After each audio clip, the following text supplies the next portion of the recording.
অবশেষে নবম পে স্কেলের চূড়ান্ত খসড়া দিল অর্থমন্ত্রী।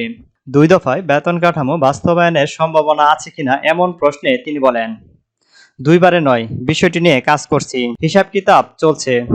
বিশাল আমদানির কারণে রাজস্বের জায়গাটা অনেক কমে গেছে। ইচ্ছে থাকলেও একসঙ্গে দিতে পারছি না।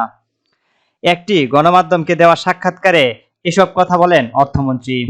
সোমবার সাক্ষাৎকারটি প্রকাশ করা হয়। সরকারি কোষাগার থেকে অর্থ সংকটের মধ্যেও নতুন বেতন কাঠামো বাস্তবায়ন এবং বড় উন্নয়নের বাজেট নিয়ে ওঠা বিভিন্ন প্রশ্নের জবাবে অর্থমন্ত্রী আরও জানান।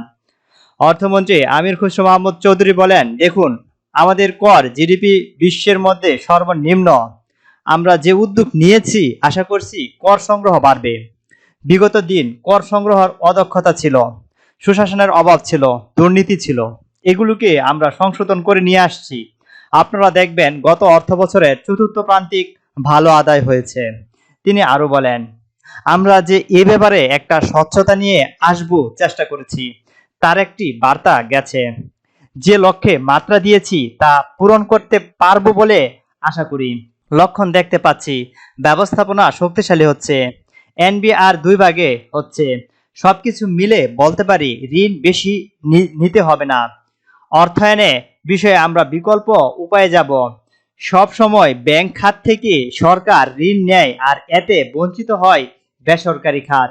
এবছর জুলাই থেকে পে স্কেল দেওয়ার ঘোষণা দিয়েছি, তা ঠিক থাকবে। এমন প্রশ্নে অর্থমন্ত্রী আমির খুসরো চৌধুরী বলেন, এটি নিয়ে কাজ করছি।